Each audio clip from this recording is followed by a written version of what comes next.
Muy bien, entonces en el curso de Fisiología 2, para ustedes estudiantes de bachillerato en medicina, vamos a hablar de los desequilibrios homeostáticos o enfermedades de la osteogénesis.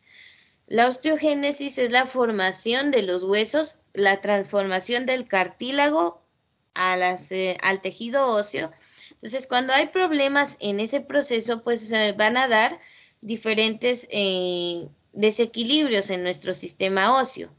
Entonces, el primero del que vamos a hablar es la osteogénesis imperfecta, o sea, esa formación de huesos imperfecta. Entonces, primero, ¿cómo se diagnostica que a una persona tiene osteogénesis imperfecta?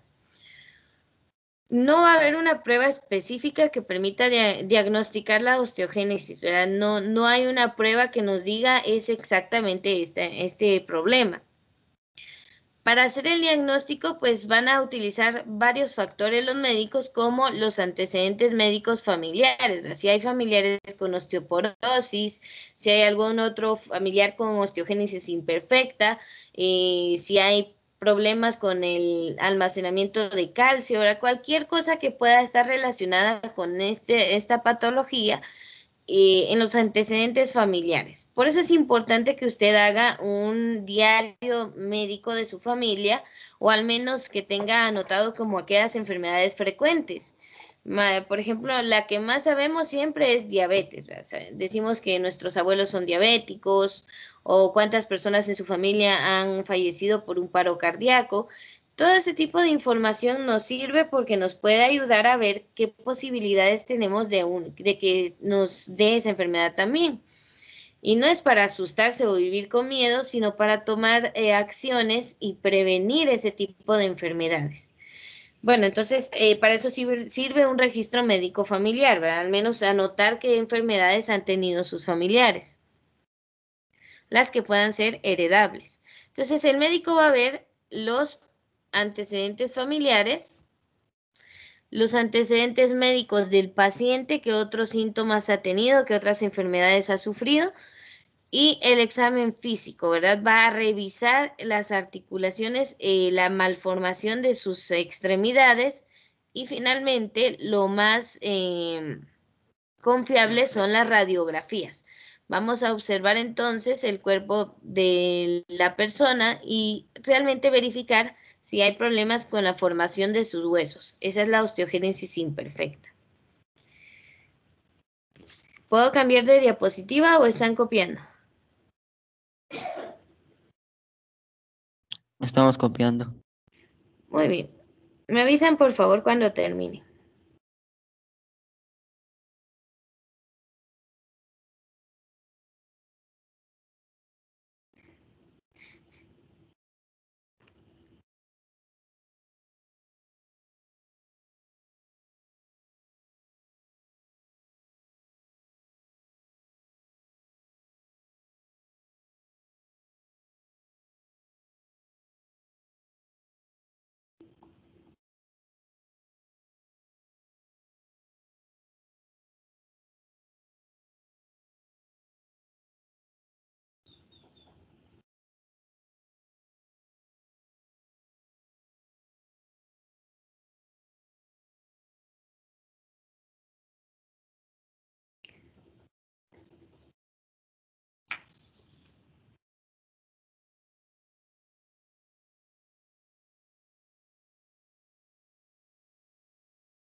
¿Cómo van?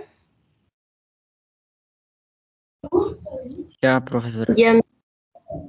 Muy bien, entonces esa sería la forma de diagnosticar. Recuérdense que no soy médico y ustedes tampoco van a salir ya graduados de médicos. Entonces vemos las patologías únicamente para reconocer la importancia del cuidado del sistema óseo y que no siempre todo va a salir bien, ¿verdad? Hay personas que tienen problemas con la formación de sus huesos. Entonces veamos cómo se diferencia un hueso sano con un hueso que tiene osteogénesis imperfecta. Podemos ver acá exactamente en este punto, permítanme, solo vamos a darle a aceptar aquí a una compañera, como las extremidades que normalmente pues están en cierta posición, acá van a estar desviadas, ¿verdad? Vemos el hueso totalmente debilitado con cierto grado de malformación. Acá lo podemos observar también. Aquí vemos un hueso sano, ¿verdad? Tiene su cartílago articular, tiene el tejido esponjoso, la médula, su tejido compacto y su periósteo. Estamos viendo acá. Y acá tiene su región de cartílago de crecimiento. Su diáfisis, epífisis, ahí estamos. Ahora, un hueso con osteogénesis imperfectas, el tejido esponjoso y el compacto van a variar en la diáfisis. Como esto es más débil que esta parte, es más, tiende a deformarse la estructura del hueso. O sea, se va a debilitar, va a tomar una forma que no es la correcta. Entonces, vean esa radiografía, ¿verdad? Luego, pues como sus tejidos no están de manera adecuada, hay más el tejido esponjoso como que estuviera más amplio, ¿verdad? Lo que le confiere esa posibilidad de deformarse, pues eso va a traer problemas en el desarrollo de la persona. Entonces, las manifestaciones clínicas que tiene la osteogénesis imperfecta, pues son personas que están bastante propensas a la osteoporosis, es decir, al daño progresivo del tejido óseo. Fácilmente se fracturan, tienen una dentinogénesis imperfecta, o sea, las estructuras dentales tampoco se forman adecuadamente. Escleras azules, a ver, las escleras, si no se recuerda de la clase que vimos del sentido de la visión, que recibimos clase de eso el año pasado, la esclerótica de un ojo, pues es la parte blanca. Entonces tiende a tener una coloración azul. También recuérdense que dentro del oído interno tenemos huesecillos muy pequeños que tienen una función específica en el oído. Entonces, si esos huesecillos pequeños no se forman bien, no va a funcionar el sentido de la audición. Entonces, las personas con osteogénesis imperfecta pueden tener sordera.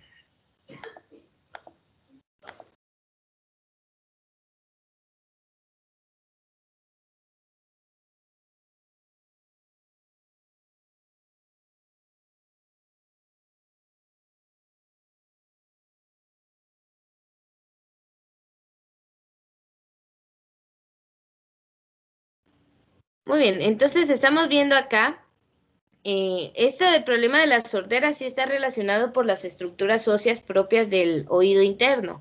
Entonces, si no se forman, si no pueden cumplir con su función dentro del oído, la persona puede tener sordera. Otro problema de la osteogénesis imperfecta es la hiperlaxitud ligamentaria. A ver, hiper es como mucho y laxitud, cuando usted está relajado, está laxo, ¿verdad? Y como suavidad. Y ahora, eso no debiera de pasar en sus ligamentos. Los ligamentos son los que unifican los músculos a los huesos. Entonces necesitan estar firmes, tensados, para de verdad poder mover a los huesos. Pero si no están tensos, sino que en lugar de eso están como muy suaves, no se pueden mover ciertos huesos. Entonces, esa laxitud en sus ligamentos no les permite el movimiento. También al estar mucho tiempo en cama, pueden sufrir de hernias o algunos pues daños internos por los huesos que están pues fuera de su lugar.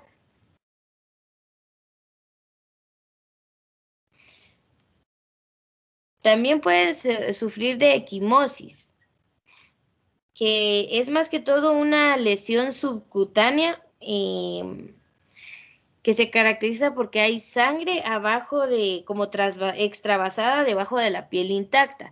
O sea, equimosis podría ser que se forman hematomas, o sea, moretones, porque los huesos pues no están en la posición que deberían y causan lesiones a los vasos sanguíneos. Entonces la sangre sale de los vasos sanguíneos y se queda abajo de la piel. Entonces pueden tener constantemente hematomas o moretones que pues aparecen de la nada, ¿verdad? Por el daño que causan los huesos pues deformados o fuera de sus posiciones correctas. Entonces, esos serían algunos de los problemas. También tienen diaforesis. En este caso,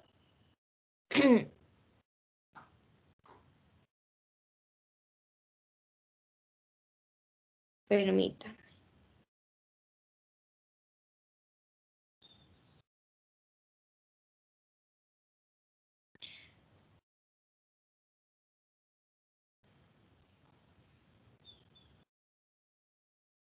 Fíjense que el término diaforesis sí me causa un poco todavía de confusión.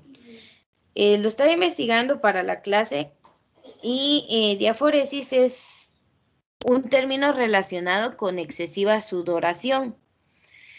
O sea que tienden a tener mucha sudoración. Ahora yo no he logrado hacer la relación entre osteogénesis imperfecta a la excesiva sudoración. Realmente no sé si habrá una presión en las glándulas sudoríparas o la actividad física que ellos deben hacer para moverse. Igual no es como que puedan moverse mucho, se mantienen en cama. Pero estaba viendo acá que puede ser una enfermedad subyacente o de efectos crónicos de las anfetaminas o de enfermedades. Entonces, creo que es un efecto bastante extraño de la osteogénesis imperfecta que cause mucha sudoración en los pacientes. Entonces, todas estas manifestaciones clínicas, cuando las reconocemos de una enfermedad, pues podemos dar un diagnóstico. Pueden presentar osteoporosis, fracturas, dentinogénesis imperfecta, escleras azules, sordera, hiperlaxitud ligamentaria, hernias, equimosis y diaforesis. No sé si es diaforesis o diaforesis. Bueno, ahí vamos a encontrar el término perfecto. Entonces, todas estas manifestaciones va a demostrar en el cuerpo del paciente. Si usted ve la imagen, realmente las extremidades se deforman debido a la mala formación de los huesos. Entonces los huesos, recuerden que son el sostén del cuerpo humano, pero también nos ayudan a dar la forma que tiene el cuerpo humano comúnmente. Entonces aquí vemos otro caso de osteogénesis imperfecta. Las causas de esta enfermedad, que ustedes ven acá, este es un bebecito que sus huesos no se han formado bien, está causada por uno o varios genes que no funcionan bien. Esto afecta la manera en que el cuerpo produce colágeno, que es una proteína que ayuda a fortalecer los huesos. Entonces, nuestros huesos carecen de colágeno, carecen de ese endurecimiento que debieran tener y por ello es que se van a deformar tan fácilmente. Como pueden ver acá, un hueso fémur no debiera de tener esta forma y mucho menos la tibia y el peroné. Entonces sí, debido a esta formación de los huesos, pues puede llegar a tener todas estas manifestaciones clínicas. Bueno, entonces, más que todo la osteogénesis imperfecta es de carácter genético y es por la deficiencia, ¿verdad?, de colágeno.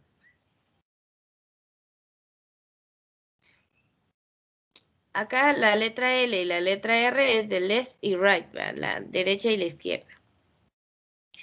¿Alguna pregunta hasta el momento de esta enfermedad?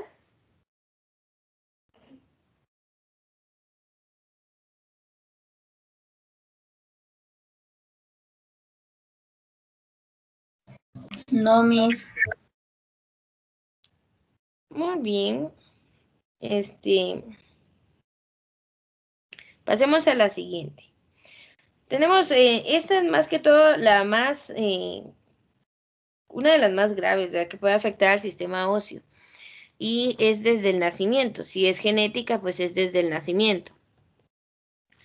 Ahora, hablemos de los desequilibrios homeostáticos de las articulaciones, o sea, enfermedades que afectan directamente a las articulaciones. Y una de estas va a ser la osteoartritis. Es una de las enfermedades más antiguas y comunes entre los seres humanos y se va a dar cuando el cartílago de las articulaciones se desgasta y esto genera dolor y rigidez en las articulaciones.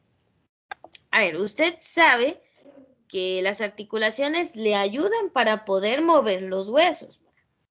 Cuando el cartílago se carcome, se desgasta, las terminales nerviosas de los huesos, ¿verdad? Se rozan entre ellas, o sea, hueso con hueso, y eso causa dolor y muchas veces pues también esta deformación que vemos acá.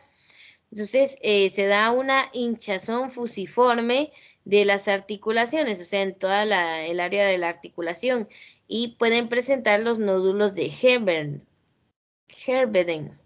que son acá, estas extrañas formaciones en la falange, en el área de la falange distal, ¿verdad? Entonces, más que todo, el problema con la osteoartritis es que son enfermedades degenerativas que no tienen cura, simplemente hay tratamientos para frenar su avance, pero en sí una cura no hay. Entonces, vivir con el dolor en las articulaciones puede ser sumamente molesto. Entonces, causa hinchazón, causa dolor y rigidez en las articulaciones. Y por lo regular podemos observar las manos pues un tanto deformadas y poco a poco se pierde movilidad de los dedos, por ejemplo, si está en ese sector. Entonces, aquí está ya en un proceso de osteoartritis tardía, o sea, ya bastante avanzada la artritis. Hay niveles, ¿verdad? Al inicio puede ser solo un poco de dolor en las articulaciones o que le truenen las articulaciones, y después pues ya va avanzando y si no nos damos cuenta de esa enfermedad a tiempo, pues no podemos frenarla.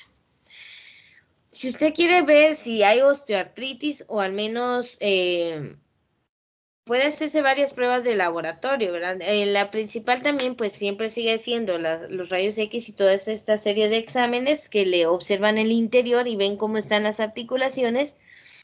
También existe un examen que se llama FR, que es factor reumatoideo. Sirve para más o menos este tipo de problemas. La proteína C reactiva para ver el nivel de inflamación interna que tenemos también puede ayudar. Entonces hay varias pruebas para este tipo de enfermedades. No sé si ya puedo cambiar de diapositiva o están copiando.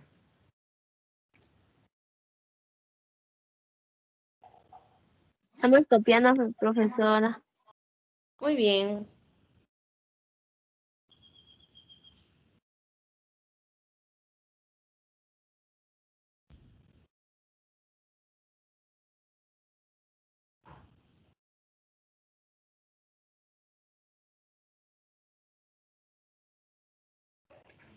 Miren, a ver, estaba aquí investigando también que pruebas así muy específicas para la osteoartritis no hay, sino que igual que en la osteogénesis imperfecta, solamente se va a basar en las radiografías y en el historial clínico de la persona, así como observar las articulaciones, ¿verdad? Y los síntomas que el paciente está presentando.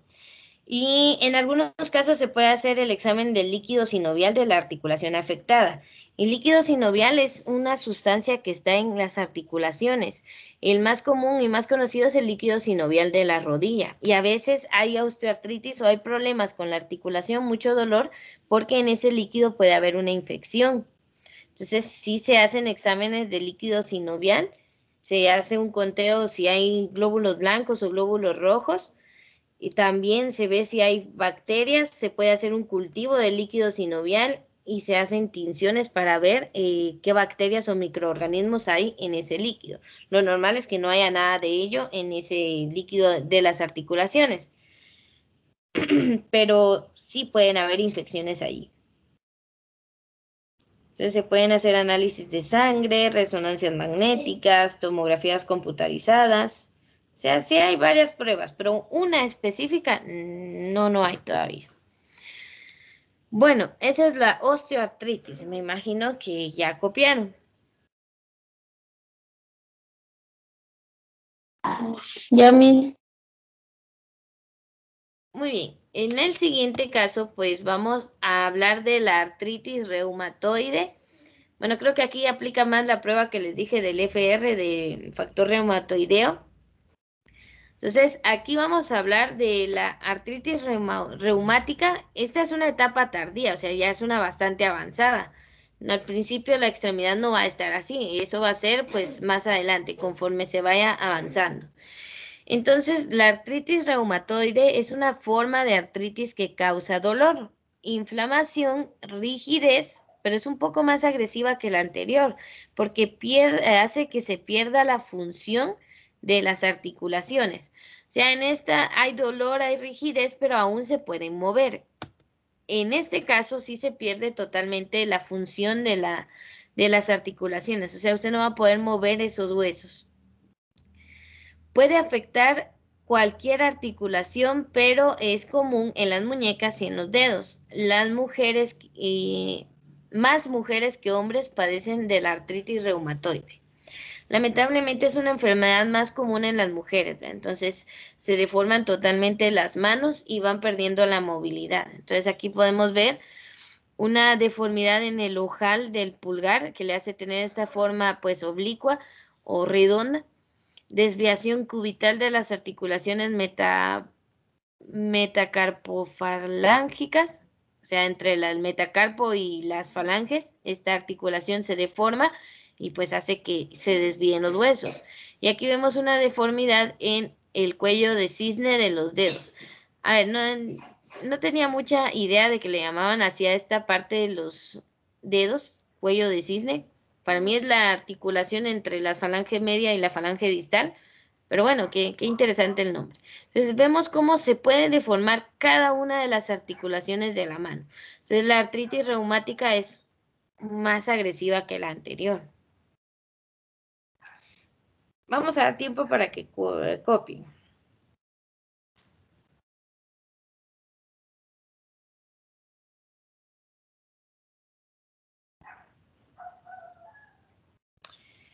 Sobre esta enfermedad, pues es inflamatoria y crónica, o sea que va a afectar constantemente, no va a quitarse y puede, incluso con las articulaciones de los pies, también puede causar ahí. Ahora, ¿cómo es que actúa esta artritis? Esta no es de origen genético como la osteoporosis, la osteogénesis imperfecta, sino que en ella el sistema inmunológico del cuerpo va a atacar los propios tejidos de la articulación. O sea, la reconoce como que fueran patógenos y ataca al propio tejido de la articulación. Y en casos más graves, la artritis reumatoide puede atacar los órganos internos. Les voy a comentar aquí una anécdota, ¿verdad? En este caso, yo no conocía mucho sobre la artritis reumatoide cuando salí de básicos, ¿verdad? Es más, no sabía nada sobre esto, pero supe de un compañero que fue mi amigo en básicos, como a los 3 años, lo encontré trabajando en una librería, ¿verdad? Y pues seguíamos conversando. Ese mismo año, después de las fiestas bueno, sería el siguiente año, después de las fiestas de Año Nuevo y todo eso, yo fui en enero a la misma librería y en lugar de encontrarlo a él, encontré un cuadro en la pared con su fotografía y un lazo negro.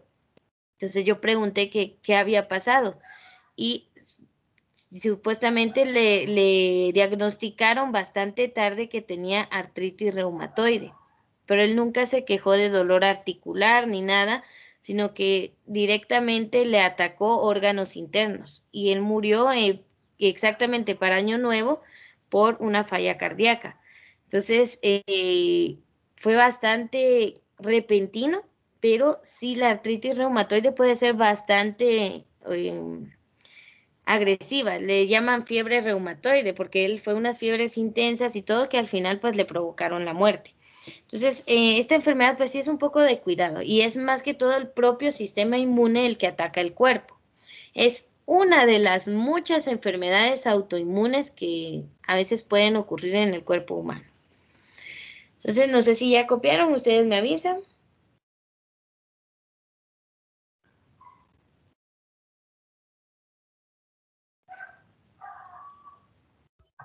Ya, profesora. Ya, profesora.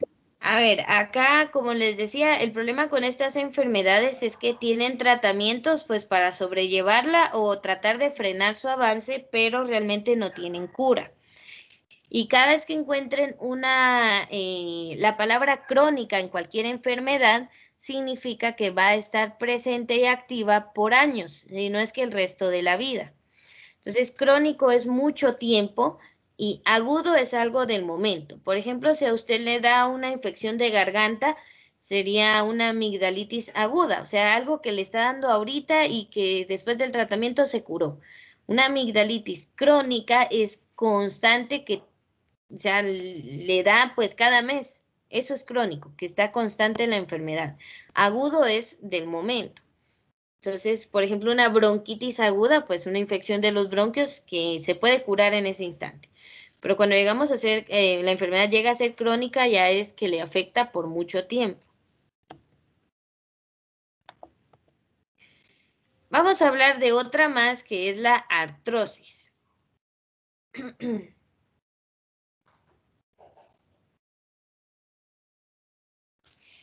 En el caso de la artrosis, pues es una enfermedad también es crónica, o sea que no se va a quitar, no se va a curar y va a estar afectando las articulaciones de las personas pues muchos años, posiblemente hasta que la persona fallezca.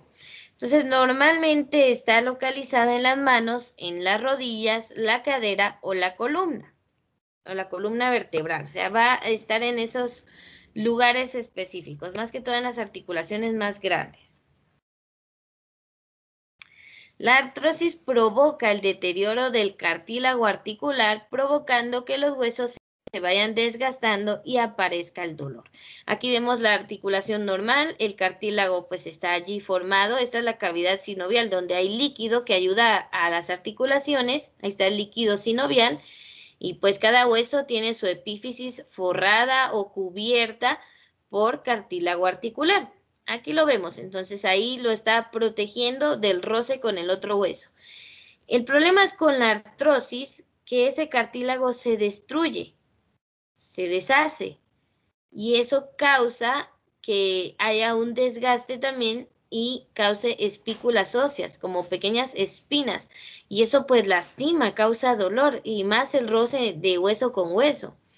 Entonces, en algunos casos se tiene que llegar a la operación para reponer ese cartílago, porque realmente sí lo pasan mal las personas. Es tanto el dolor que llegan a perder movilidad también.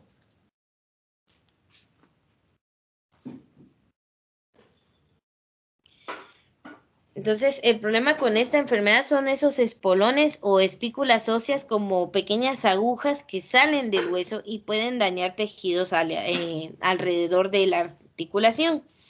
Y lo más frecuente es un dolor, ¿verdad? El famoso dolor de rodillas, pues cuidado si es por artrosis. Entonces, todo ese tejido que es flexible alrededor de los extremos de los huesos se va a desgastar. O sea, esos cartílagos se desgastan totalmente y va empeorando gradualmente con el tiempo.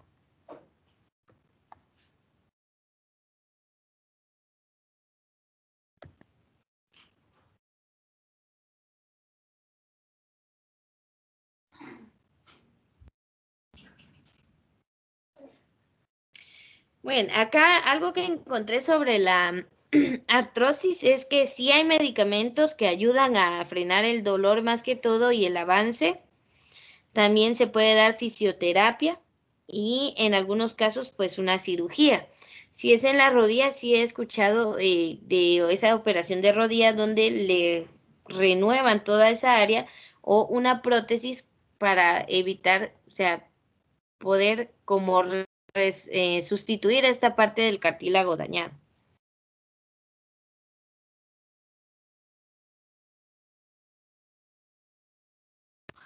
Muy bien, ustedes me avisan cuando terminen de copiar.